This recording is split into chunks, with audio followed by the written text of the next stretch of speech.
happiness.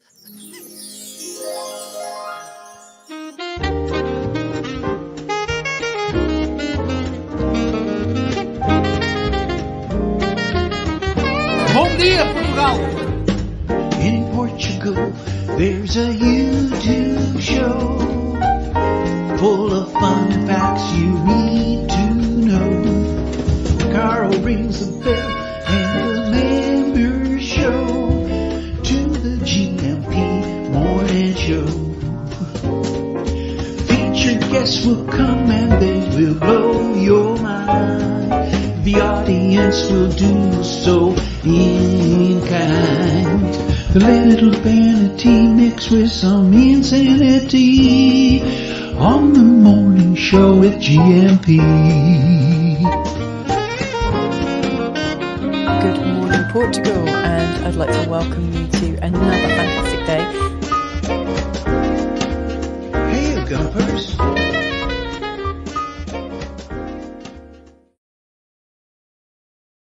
Hola, bon dia, alegria. Munson here with Good Morning Portugal show, a live stream and podcast. Just listening to a few good ones in the background there with Colin backstage, Ken Dodd's Happiness, and Walker and Wise's Bring Me Sunshine, Happy Memories. Is there a tune that you can put on and just brings an instant smile to your face?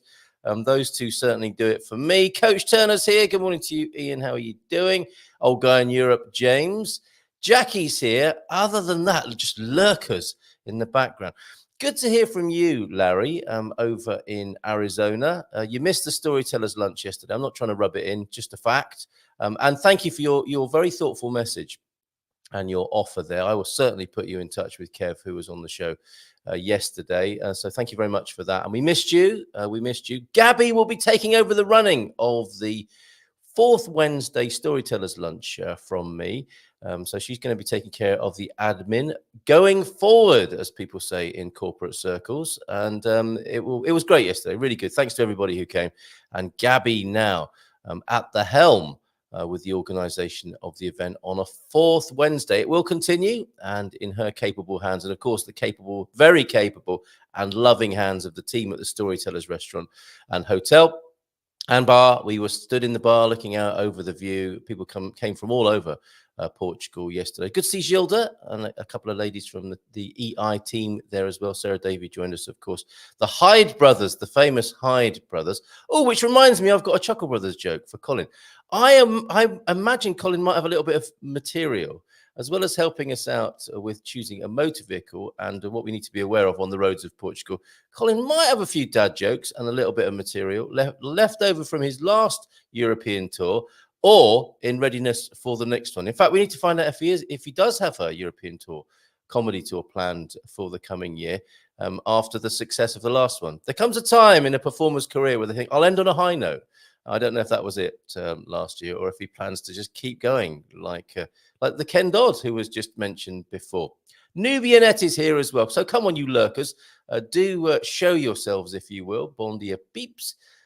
From Nubianet there. Yeah, Jackie, thank you for your greeting. If you had your cup of tea, I've still got mine to drink from my cabbagey cup here this morning. Let's not give him a nice round of applause yet. Let's roll our VT of our he just took a big swig of tea and nearly spat it out in readiness for being brought onto the screen. Don't worry, Colin, you've got time to finish your beverage because we're going to play our jingle, which is as far as we got with making videos. It turns out, but who knows? It's here somewhere. We may return at some point. Here we go.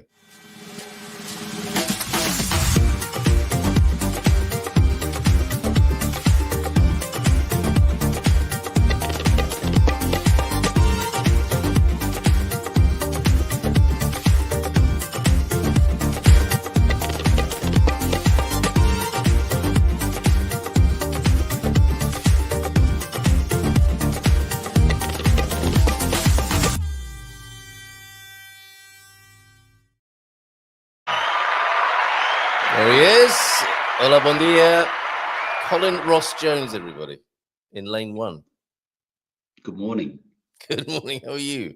Tudo bem? Getting there. Oh, yes. Let's visit there, because I had some really quite worrying messages from you, actually. You had some visitors over, didn't you? Next thing we knew, you weren't at all well with it, with a bit of a, I don't know, what was it? Do you know what it was? It's the first round of COVID that I've ever had. Oh, right. Okay. All right. Yeah. And it knocked you for 6. For 12. Really? It was It was horrible. dreadful. Wow. Dreadful. Okay. Right. And quite a few people actually have been sending me messages with such difficulties. Did you have to have a rehydration hospitalization? Was Yeah. that you? Yeah, Really? I went into hospital the first night because Right. one of the things that they said when I looked it up is, constantly drink something. Every time I tried to take even the slightest sip of water, Right. I was sick. So Really? So you couldn't stay hydrated, and you needed some medical intervention with that. My goodness, Colin. absolutely, yes, from 12 o'clock at night till 8 o'clock the next morning. Wow. Okay. And how was that? So people know, how was your experience with the Portuguese health system? Well, actually, it's the second time I've been into Caldas Hospital for the same thing, but the last time was a result of too much booze. Seriously? Oh, Okay, yeah, so you have a history of dehydration, first time self-inflicted. Right, okay. And they Yes, sorted you out. a couple of years ago, I went to a thing called the Festival of Speed, which I shall be talking about later, which is at Goodwood in Chichester. Yes, in the UK, yeah. And I worked there as a volunteer, and it happened to be one of the hottest days of the year there. And I was on one of these big, long golf carts taking clients who wanted to go back to their car park. So I was driving in this electric golf cart. I was driving them back into. I had my obligatory water with me, my flask of tea. I was under the shade the whole time. And were you flooring it as well? Your driving style is known to a few of us. The interesting thing was what was happening. They had a supercar paddock where all these. It seems like an awful lot of supercar owners these days are YouTubers. So I'm waiting for you to have one. Okay. But the interesting thing was they were allowed to park before the car park, and they had this metal grid going along, and people was watching these people jump in their car and razz along. So as I was taking people back to things in this electric golf cart, I was going along there going like this. People were just laughing. I'm sure you enjoyed that moment. But however, you returned from there to face dehydration back here in UK, back here in Portugal. No, this was in Worthing. I spent the evening in Worthing Hospital. Oh, I see. Okay. All right. Well, not entirely self-inflicted then. You in the line of duty. No, but the interesting thing is I was the one from Portugal. All the English people were okay.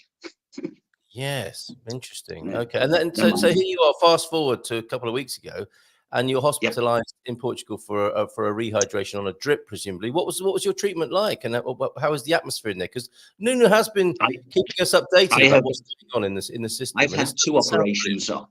I've had two operations. One for actually,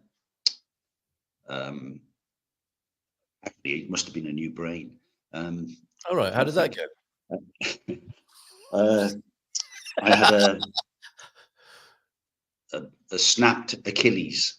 Oh dear. Yeah. And I went into Torres Vedras Hospital, and they were excellent. Great. Except they wouldn't let me out the next day because, again, I was being sick all the time. So I spent 5 days there in a room of 3 people when the other 2 Portuguese people were let out.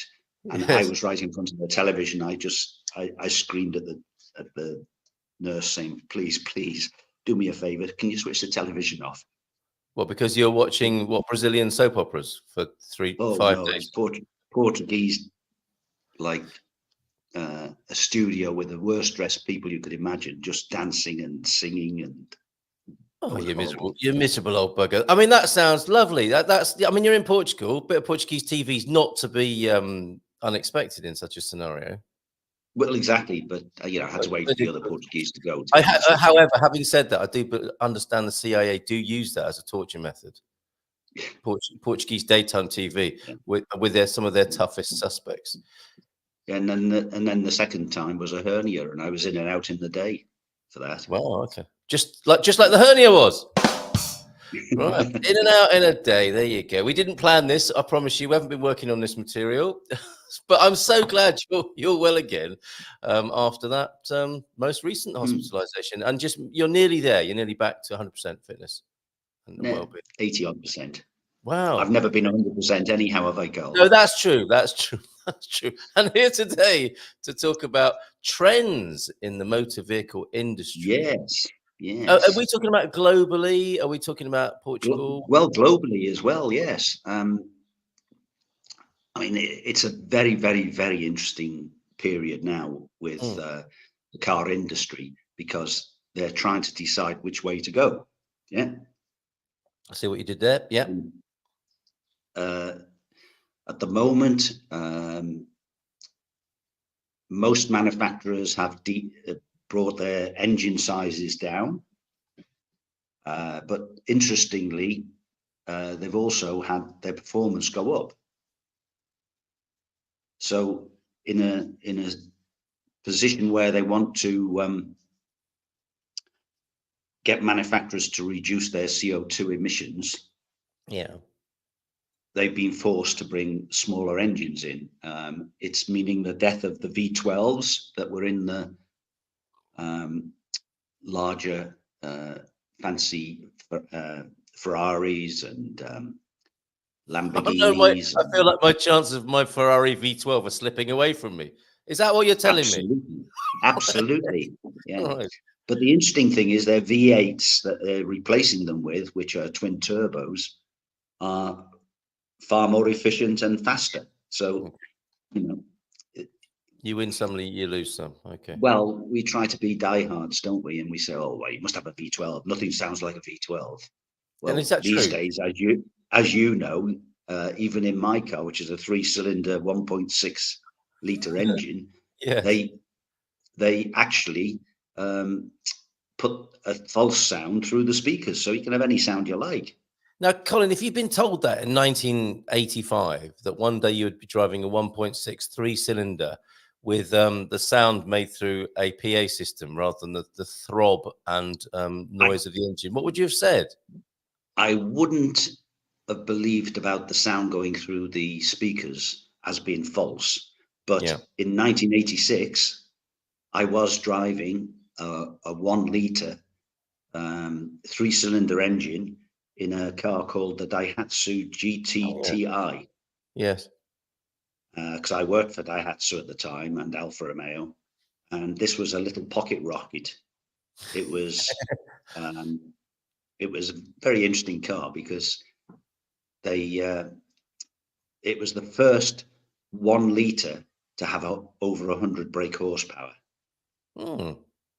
which at the time was quite stunning. And I, being the sort of person I am, I wanted them I asked them to put the name on the side of the car and what it was, because nobody had seen these cars before. Oh, the name of the car, not your name, but the name of the car. No, right, okay, yeah. It's Rad GT-TI. Yes. And it was done very tastefully. The rest of my colleagues didn't understand. They said, "Well, why would you want writing on the side of your car?" I said, "To advertise it." Yes. Well, you've always been a bit of a maverick in this way, I think, and challenging the marketing methods of the motoring industry, some of which surprised you here in Portugal, I think. Yeah, but that car was 5.6 seconds to 62. Oh, but a proverbial off the shovel moment with that. It was like driving a go-kart. Okay. And at the same time, I had a 3-liter Alfa Romeo, which was also a V6 3-liter, and that was a similar speed. Wow. Okay, so perhaps not such a big surprise. Cars have got better, haven't they? And you'll be telling us more about the trends, and also we can answer any questions about motoring. I think you're a bit of an authority. I'd love to answer any questions that I can answer. Okay, okay, that narrows it down a bit. But however, if you want to know about driving, how to drive, driving style, driving culture here in Portugal, we can attempt that because I know you have firm ideas on that. And specific vehicles, makes, models, those sorts of things, and the process of buying here in Portugal. Colin's your man who can help you with that. Heather can't join us today. She has been busy, however, over the Obidos Medieval Festival, and she looks quite the comely wench. I think she probably wouldn't mind me saying that. I think that is the idea, isn't it? Comely wenches and chickens running about and dogs and knights and all sorts of goings on at Obidos. You're not a million miles away from there, are you? No, but I went last year with Nick and Fiona, and Fiona said, "Oh, I'd like to go again," but then she said, "I think it'll be a haven for COVID, so let's not go." Oh, yikes. Okay. All right. Well, not if you wear a mask like that man in the picture on the right there, perhaps. That is a fancy dress and COVID protection all in one right there. That's Kevin. Yeah. That's Heather's husband who made that Oh, outfit. He made funny that enough, I didn't recognise him. with his clothes on. Okay. There he is. I think that's extraordinary. The picture on the left-hand corner is amazing. He hammered out that breastplate with his own bare hands. I'm sure he used tools as well, but there he is. He made that. And that's what they do. They go to these events, they make their outfits. And Kevin also made the headdress and a helmet there with real horsehair plumage along the top. So great effort. And yes, perhaps COVID protection, medieval COVID protection.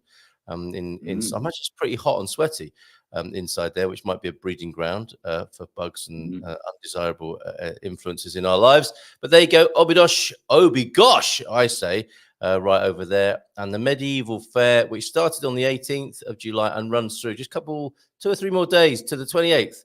And make sure you pop into the Prohibition Bar if you're over that way. I think, generally speaking, in our community, we love what the Prohibition Bar are doing. Great music and some good grub over there. And a stone's throw from the, not that we recommend that, from the Obidos village and castle there. So you can tie those two experiences in together.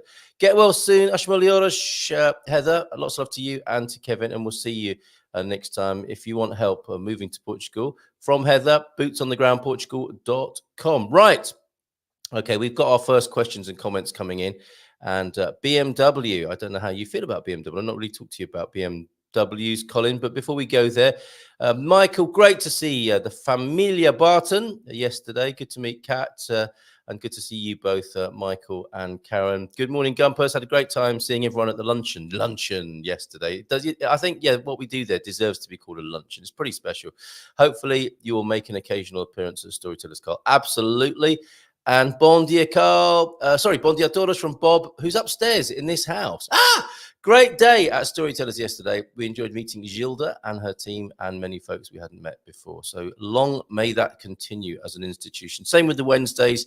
It's got a life of its own now at Palmeira. That just continues. People rock up and do their own thing and meet new people on a Wednesday there and help each other out, as we've always endeavored to do. They've had a 42% increase in cases in Greece, says Pete, who sounds like he's keeping a close eye on COVID in Europe, and reintroduced COVID precautions on public transport.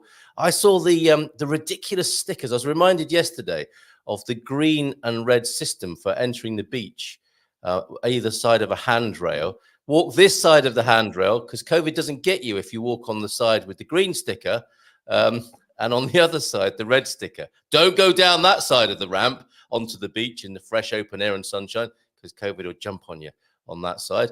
Michael Barton saying hi to Jackie as well. And Frank Nibley's in with the BM question for you, Colin. Good morning. Any thoughts or opinions about the BMW sexily named 225XE? My first hybrid. Don't see many around. So what's going on with BMWs and their efforts in the hybrid market? Well, BMW are one of the few that are actually investing heavily into electric and hybrid. Right. I'm not 100% convinced with hybrids yet. Having driven a few, they're nice. You've got that extra bit of power. What are your reservations about? Well, you're carrying around heavy batteries for the sake of getting 50 mile an hour, 50 miles free traveling. Yeah. If you've overdone that, you're carrying heavier batteries and you're losing the benefits. So it's a little bit of it's the car manufacturers trying to get these CO2 emissions down Yeah. as quickly as they can because they get fined. And Right. if their overall usage of production of their cars produce a certain amount of CO2s, then they are all fined. But the silly thing is, people like Elon Musk can sell credits to other car manufacturers so that they don't get fined. Oh, I see. So if he's doing a really good job, I guess like it's Well, carbon offsetting for the motor industry. he's producing no CO2, so Yeah. So he he's can got credits not only do in the that, bank, but so okay, and sells that on, does he, to motor manufacturers? sells it on to other manufacturers. Incredible. Right. Mm. Okay. Okay, so it sounds as if there are a number of influences and forces working in the hybrid market, and that might be a little bit preying on people's goodwill to want to make an impact environmentally. Here's a way of doing it, the hybrid vehicle, but you're not convinced for that extra little bit of help that you're creating to charge up your batteries. I'm not convinced because it's neither one thing nor the other. I mean, you've got a petrol or a diesel engine with a little electric motor. Yeah. Okay. So it's neither one nor the other. So, Yes. it Okay. isn't the solution. It's a temporary things. Yeah, okay. I get, and that seems to be where we're at as a culture, doesn't it? It's all a bit temporary. We're not sure quite which direction it's going in. Specifically, though, with BMW, is it an easy car to buy in Portugal? Have they got all the models that people coming into the country might be familiar with? And would your view generally on BMW vehicles? I think BMWs are excellent vehicles. They pricey, but that's nothing new for anybody coming into Portugal to find out that cars here are extremely expensive compared with France, Germany, Spain. Yeah. But as our good friend Pedro could help with The chap who came with you last time. Yeah, Pedro Yeah. can help us with getting these type of cars into Portugal because, again, because of the CO2 reduction, they are cheaper to import. Yes. So you may find that buying one through him saves you money. Okay. It looks like they may have shot their ad in Portugal, doesn't it? That could be a Portuguese landscape. Very nice. A lot of car manufacturers use Portugal as their backdrop. They do, don't they? You'll So see that's it a on touring many vehicle cars. that's 100% electric. Now, that's an Yep. interesting claim, isn't it? A touring vehicle that's 100% electric. It's fine if you've got these charging points, but do you think some people are still a little bit hesitant to get a touring and long distance vehicle that's entirely electric because of that challenge? There's a lot of things going on here. First off, you've got car manufacturers, for instance, back in the late 19th century, there were, well, even going back as far as 1769, there was a steam car. Yeah. Yes. In 1769, we had a steam car. And what does Brilliant. steam work on? Put water. Yeah. Yes. Then 1886, you get Carl Benz. Yeah. Is the first person to actually prototype a car with an internal combustion engine which ran on petrol. That you didn't have to stoke coal into as you were going along. No. Right. Okay. And even as early as 1826, there were hydrogen cars. Yeah. Yeah. And electric cars. Yes. So the direction we're trying to go at the moment is nothing new. Quite. Yeah. It's The just that agendas are somewhat different, though, aren't they? You're right, and I think there are a number of things in the mix as well, aren't there? Of different agendas and things that we're trying to bring about culturally and as a species as well. it's a very, very big container ship trying to turn. Yikes, that's a pretty good. What human civilization, or just particularly the car industry? No, Both. the car industry, because Right. they've invested for 138 years or whatever, how long they've been going in internal combustion engines. They have all the facilities, they have all the people, they have everything. The oil companies have been making absolute fortunes for that number of years. Yeah, right. Okay, it's put money into some countries we wouldn't want money to be going into, but politically, it's for instance, you talk about America and look how much money they've made out of oil and still want to keep it. Yes. So it really is a slow turn, but it's a turn that we've got to make. I mean, planes, taxis, wagons going into cities, they should all be hydrogen or some form of no CO2s, because I don't know about you, but I'm very sensitive to the smell of petrol. Oh yeah, diesel. I know. Well, yes. And you know what? I had a very curmudgeonly moment the other day.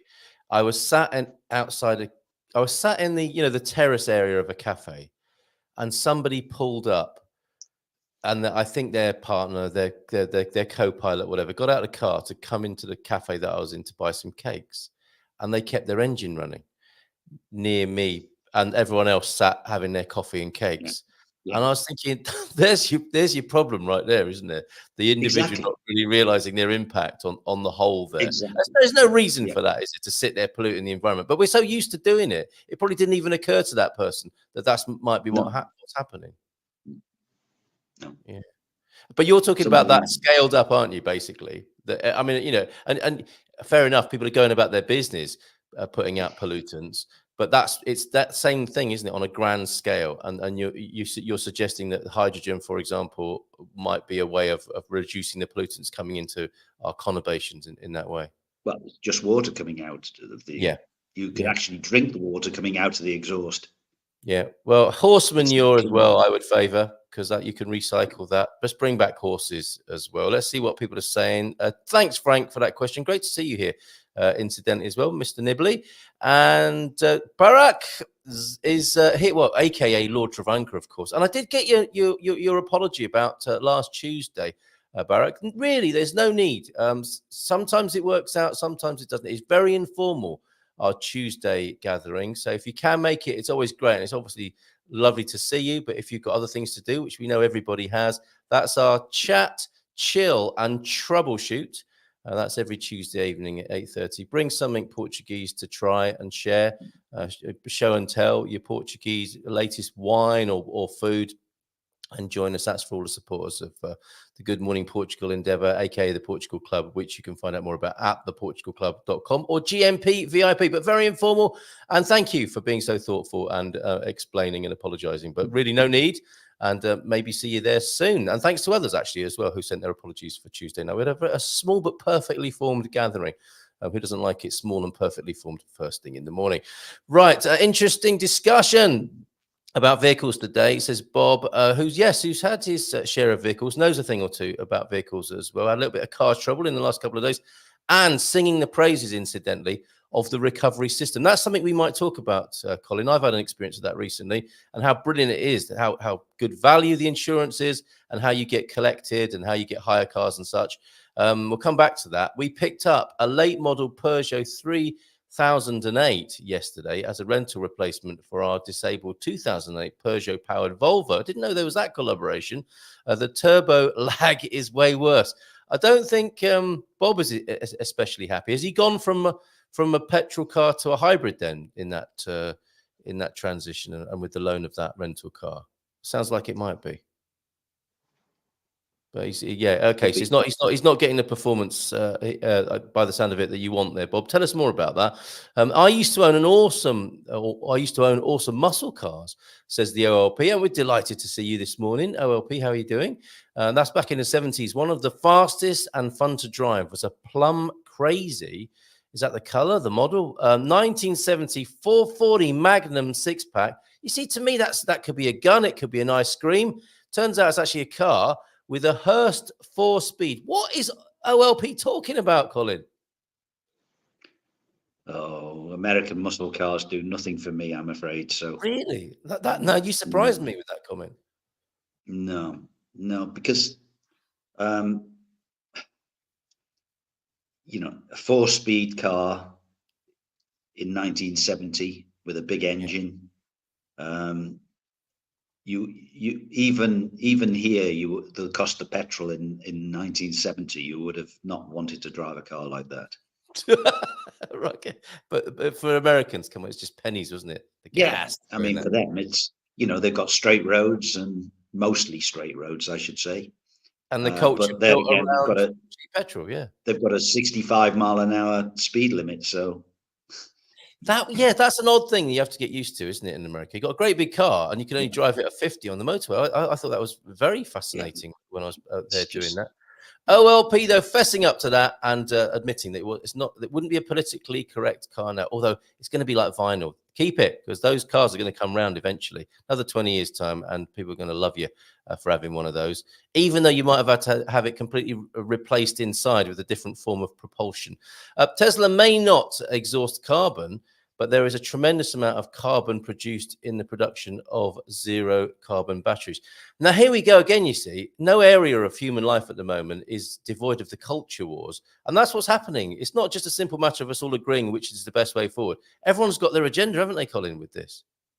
Absolutely. I mean, batteries are getting far more efficient and using less precious metals. The argument of an electric car is heavier and wearing out our roads is absolute bull.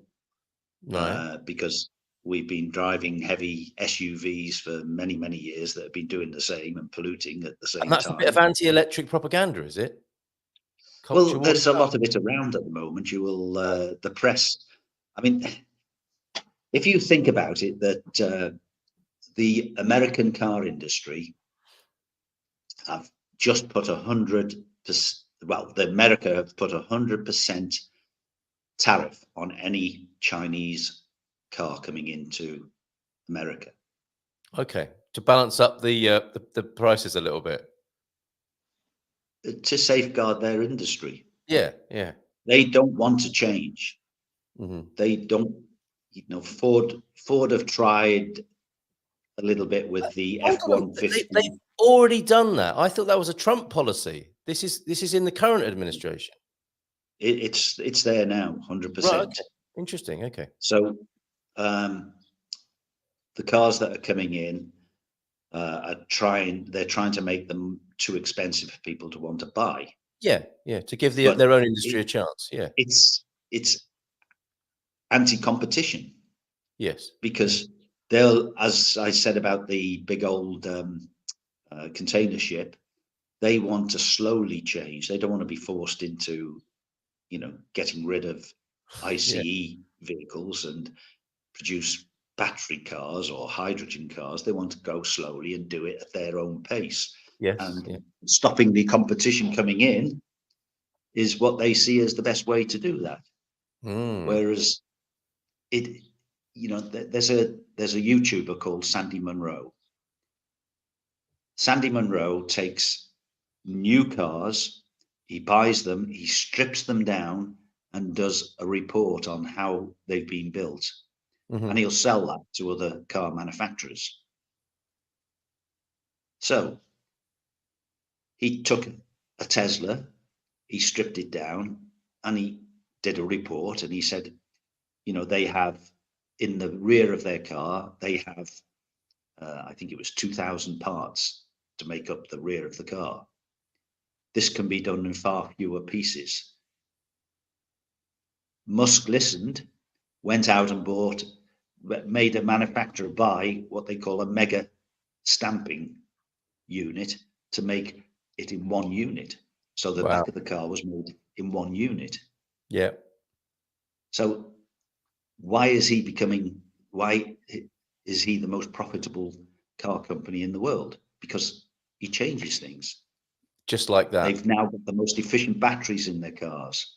I'm not a Tesla lover because I think, you know, they started in 2012 and the other car manufacturers all laughed and said, oh, electric. He'll be bust. He won't make any money. And he didn't make any money for, I think, the first 10, 15 years. But it's the most profitable car company in the world. And probably ever, presumably. Probably ever, yes. Or will be, yeah. Amazing. Okay, we're getting feedback from Bob. It's not a hybrid. He's just not impressed with that transition with his Peugeot there and the one he's borrowing. And I do want to talk about what happens when you break down and how you get picked up here in Portugal. That's a useful bit of information for people. Colin, this morning we've got a God Squad tip of the day as well coming from Coach Turner too. And some lovely comments. Thank you for these. OLP's car was a Dodge Charger, which sounds great, doesn't it? It's like things we've learned about in films and songs. And that's what I was saying to American friends yesterday. It's like, that's how I learned about America. It was through films and music. So it might not have always been correct. Bob saying, those were the days. I was a Mopar maniac back then. I'm not sure what that is, a Mopar. I think Mopar is I think it's an accessory company that you can put you can upgrade the car with various things that will make it go a little bit faster. Okay, so you like to have a little bit of a tinker. Trump has a new slogan: drill baby drill, or drill baby drill. What a joke. He is no climate change in his sight, says the OLP. Not a fan by the sound of it. Massive illegal dismantling of public and mass transportation in the US by auto and petroleum industries, for which they were convicted of criminal activity and fined by the US government. And yeah, there was a documentary, was it called The Destruction of Suburbia or something like that? But suburban life was, I think, really a byproduct or even caused by the cheap gas, wasn't it? And public transport was dismantled and people were taught, really conditioned to live lives that depended on cars. And as James says, and here we are as a result. Sarah, good to see you. Bon dia, nice to meet yesterday. It was great to see you there. See you and Dan. Thank you. My pleasure. If you're thanking me. Not a hybrid yet on the Peugeot there. And Hurst is a well-known, in the US anyway, high-performance stick shift. That's another subject that can strike terror into Americans coming over to Portugal, not being able to get an automatic. Bob, I had so many muscle Mopar cars. Happy memories for OLP and Bob this morning. 170 miles per hour on the speedometer. Trouble. Now, why do manufacturers put these speeds on their Speedos when there is the only people who are impressed by that are children, aren't they? You look at your dad's car and you say, wow, Dad, can we do that one day? And your dad says, maybe. But not probably when your mum's in the car. Now, why do they do that? Why do they put speeds on speedometers that the car has no chance of reaching?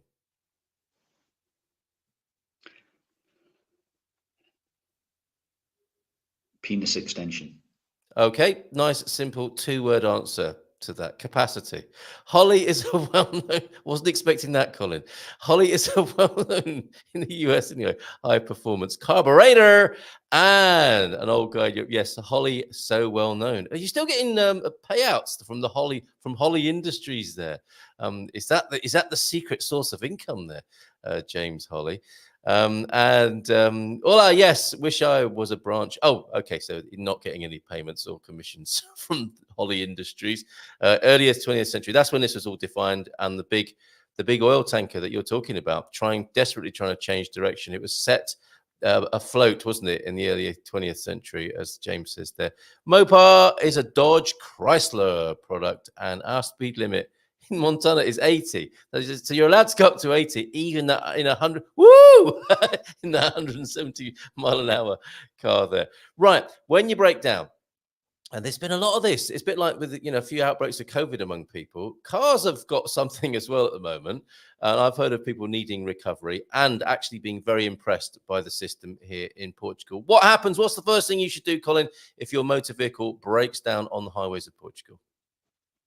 Well, your car insurance includes a service like the AA. So you just ring, you look at your car insurance document, and on the back or somewhere in there will be a number that you ring. And generally, they tend to use local pick up people and ask you where you want your car to go. Isn't that So great? you can, yeah. I mean, obviously, with this day and age when very few cars have a spare tire anymore, Yes. this is one of the problems. And you don't have to wait a while. I mean, car hire companies try to sell you a service because they say, oh, if you break down, it'll take 24 hours, 48 hours for somebody to come. It's not true, No. is it? Okay. And when you talk to Americans about this, they will tell you that, what if I ring the recovery company? Okay, first things first, get your high vis jacket on. Make sure you and your passengers are safe. That's the first thing to do. And when you're certain that And you're the not a warning risk, triangle out. The warning warning triangle triangle behind you somewhere on the where road. it can be seen. Yeah. So make you your passengers and the vehicle as safe as possible, and so it's not a liability to other road users. That's the first thing. And then in a place of safety, probably not sat in the car, but on the other side of the barrier or somewhere safe, you can look at your insurance document, which you should be carrying with you anyway in some way. Look on the insurance document to find out who's going to be coming to get you by calling into their recovery center or helpline. Now, when that happens, Americans might think to themselves, oh, this is going to be expensive. I've got an excess to pay on this. My premiums will go up next year. We're finding out that that's not true in Portugal. People are paying the same price they paid a month, pretty much, for a year of insurance here. And it doesn't affect your premiums, does it? If you call on this service, it's without prejudice. Yep. Yeah. Amazing. I did it recently myself. I know Bob's just done it recently. And the other thing Americans will tell you is that if you call a recovery, we had this conversation at the meetup yesterday. If you call a recovery service, they will tow you to the next safest place, which might be a petrol gas service station, and then you're on your own from there, having been towed to a place of safety. In this country, it looks like you can get your vehicle towed home. You might be on holiday in the Algarve and live in the north of Portugal, and they'll take it back home for you. Wherever you want it to go. Yeah, and give you a hire car, rental car, whilst that's being done. Mm-hmm. That's pretty good. I think that's an amazing service. Anything else we should tell people about that situation? Just not to worry. I believe on motorways, every half a kilometre, there are SOS units that you can just pick up the phone and ring. Yeah. If you break down, and that's on many of the main roads too, but the IC roads. Okay. All right. So there you go. Yeah, fear not. And I have to say, that all the usual things go through your mind as a foreigner. I've got to ring a helpline up. What if my Portuguese isn't up to it? But these they're used to getting calls, aren't they, from people speaking all different languages? Yeah. So you're likely to get some decent help there. I don't know if that was your experience, Bob. Fidelidad, which sounds to me like an Irish insurance company. Fidelidad, amazing. Assistance is amazing. The Volvo is being returned to my mechanic in Ponte Lima, and we broke down in Peniche. There you go. There's a great example of what's possible with that situation there. And even though, look at this, OLP is actually compromising themselves live on air. I don't know how far these crimes can go back or be prosecuted, OLP. You might not want to be sharing this. 80 miles per hour in Montana. And on the speedo with 170 on it, you pushed it to 150 in that car. Wow. Bob is telling us that Mopar was a blanket term for Chrysler drivetrains. Dodge and Plymouth are part of it. My 1962 Dodge. Whether you're impressed by these or not, Colin, and the muscle cars, the names are fabulous, aren't they? The Dodge Polara 500 at 330 horsepower. Yes, and was fast, but the ugly style. And also had nearly no steering at 120. You want to be on a straight road for that. 128 kilometers per hour for OLP doing the conversion for us. If I still had that Dodge Charger, it would now be worth conservatively $145,000. How about that? Right, let's do Coach Turner's God Squad tip of the day then. Thank you, Ian, for these. Unless you had something to add there, Colin? No.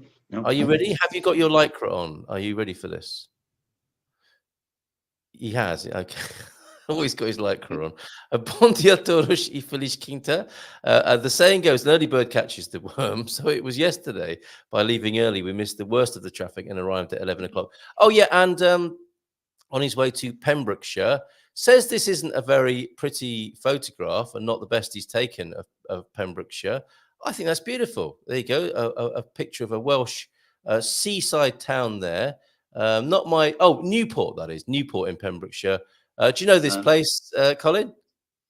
I know of it. I've not been there.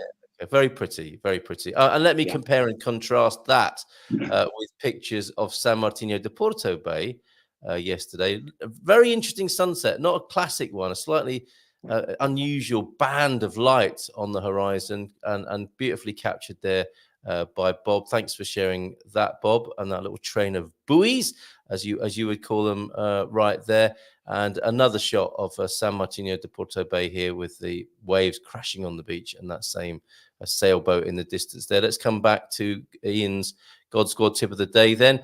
It was an easy journey, by the way, and gave us most of the day in this beautiful part of Wales, albeit a little damp. Pictures incoming. Thank you for that, Coach. God Squad tip of the day then. An update on my friend. 2 days ago, he went on his first walk. I mean, that's quite a milestone, isn't it, for somebody who's inactive, effectively? Well, actually, 2 20-minute walks to a cafe and back. He's just messaged me to say he was on his way again. That's fantastic. 3 days running. He's also agreed not to have a full English when he gets there, just coffee. That 20 minutes will soon be down to 15. He also mentioned that a minor back pain that he had seemed to be improving. Walking gently can do that. This is fantastic. Well done, that mystery man. We don't know him yet, but maybe you can bring him onto the screen with you one day, Coach. This is a lovely service you're providing to your friend. And of course, people can copy this wherever you're listening in the world. Walking gently can help with that back pain then. The movement helps loosen the muscles in the lower back. If you have that sort of issue, try walking. So what are you up to at the moment? Has the COVID infection and the aftermath of it affected your paddle? Sorry, not your paddle. Your pickle playing and your yoga. Have you been out of action in that department?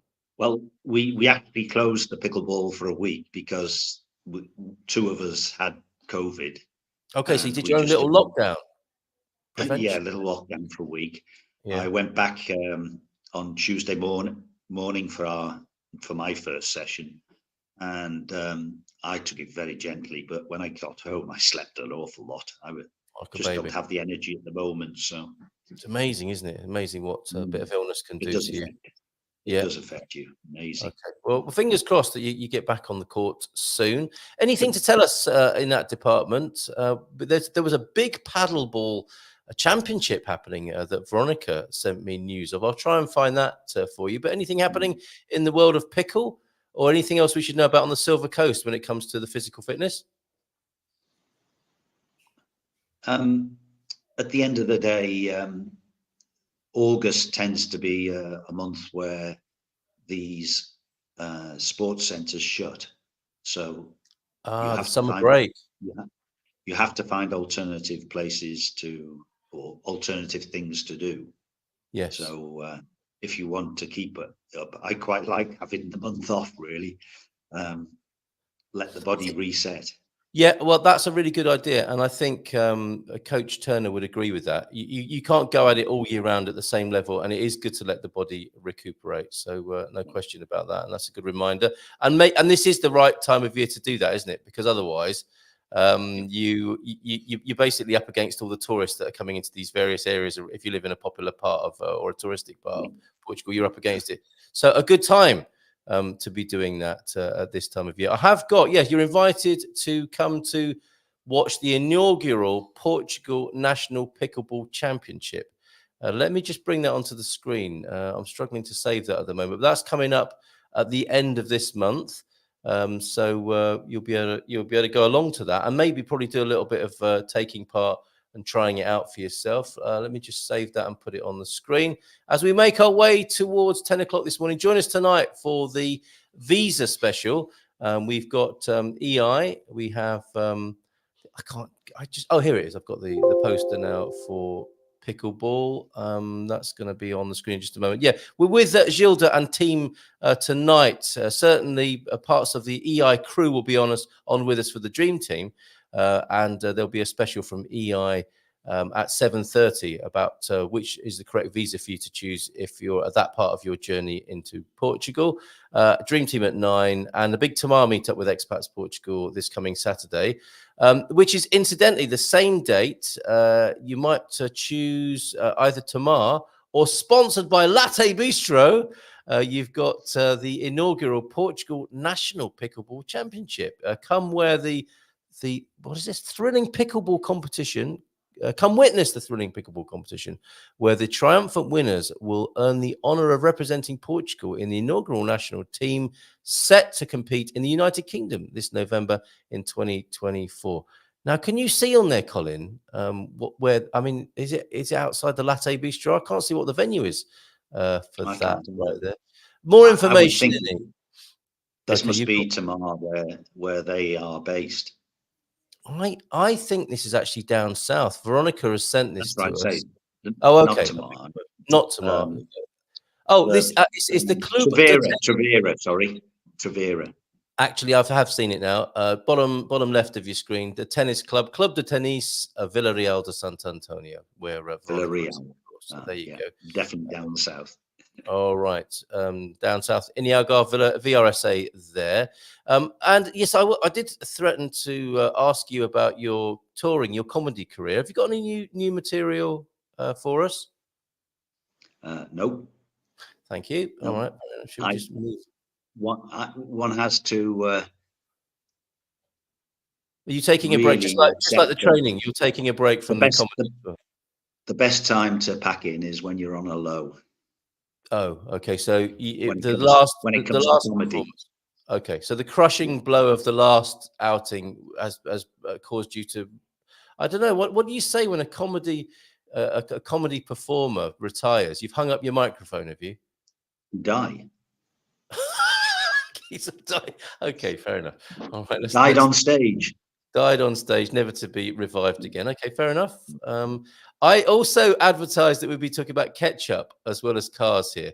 Shout out to the notable ketchup manufacturer. We'll come back to that here in Portugal. Yes, Portuguese ketchup voted the best in the UK. I thought we might have a little bit of a chat about that this morning. We've got more confessions of muscle cars owned back in the day. I used to own a Cutlass 442, an amazing car. Loved it, says Barack. And there is a highway in Central Texas with a speed limit of 85. Again, wow. Stop it, Colin. And it was back. So no knock on the door, I think, from the police with this crime of going at 150 back in 1975. I think you're going to be all right with that. Thanks, OLP, for being with us.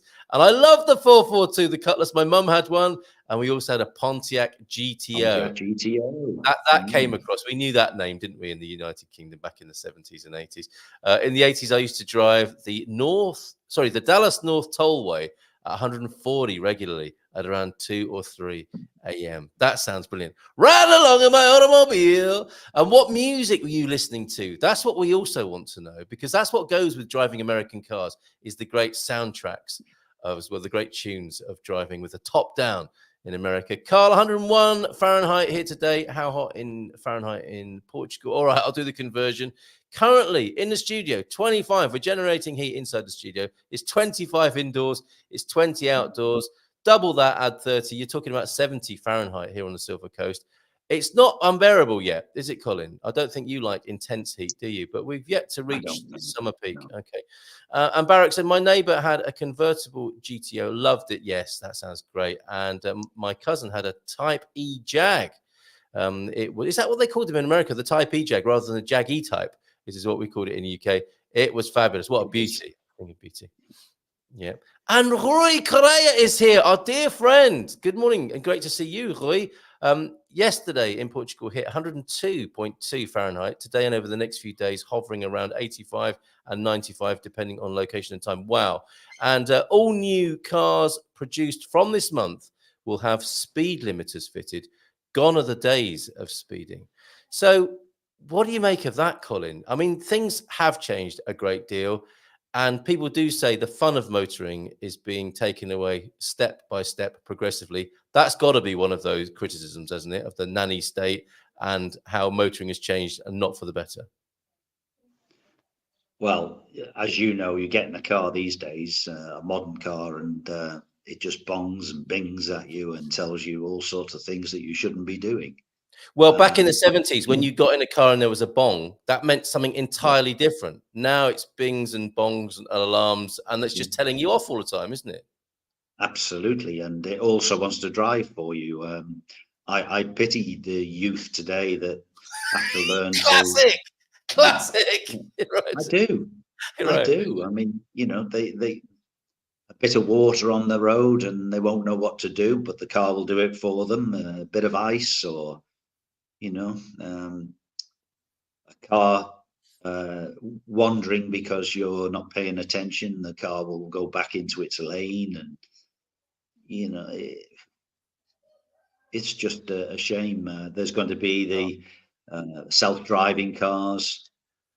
Oh dear. Okay. Well, thank you for your look at Mhm. trends and that utterly depressing note to end on Well, there I about the haven't future. really finished yet, but I'd Oh, just okay. give Go you a on. Yeah, go on. very quick one. Yeah, all right. Is Before that before we talk about ketchup. yeah, back in the 80s, Japan started importing cars into Europe, and people were saying, "I'll never have one of those. No, never have one of those."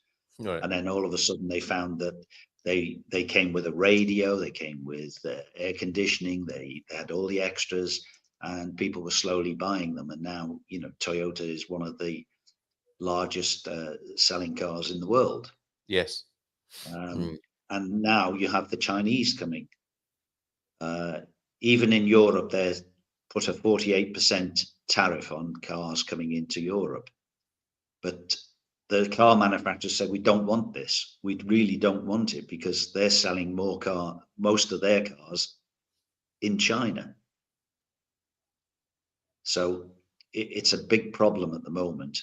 And people think this has just happened. I mean, BYD, which is a company that was a battery producer, they started importing batteries into the Netherlands in 1989. Didn't know that. Okay, so they got a long history in the business. And in 2012, they started putting buses into Europe. So many of the buses that we ride on are BYD Interesting. buses. And starting out as a And battery manufacturer, that's amazing, isn't it? What should we do next? Let's put some wheels on this thing. Yes. exactly, yeah. Yeah. And now they're importing their cars, particularly into Portugal. Our friends Kitano in Cascais are the main importers of BYD into Portugal. Okay. So you So just think you've it's a got matter good, of time then, right? It's just a matter of time, well, isn't you've it? got good companies behind these imports, and the advertising will be such, and people will get to see that these cars are less expensive than we're used to buying in Europe, Yeah. more quality, Yeah. more innovation. And unfortunately, if they don't compete, then the Chinese will become the biggest seller. And at the moment, the best-selling car in the world is, would you believe, the Tesla Model Y. Is it really right? Okay. So it's a little suggestion about the direction of travel, pardon the pun. It's quite extraordinary. I was listening to a podcast last night about brainwashing, funnily enough, and it was largely about politics, but it told us a lot about human psychology. And the ultimate brainwashing technique apparently is first to capture people and change their ideas. But if you can not only change their ideas, which is what you're talking about essentially here, we're Yep. changing people's ideas about motor travel and how the part it plays in our culture and how we might do that. So if first of all you can capture their ideas, that's one thing, or influence their ideas. But if you can capture their identity, and we see this in politics, don't we? Then you've got them. And that's what will happen, I think, with vehicles, won't it? People will identify, and we see. I mean, it's just another culture war sort of thing, isn't it?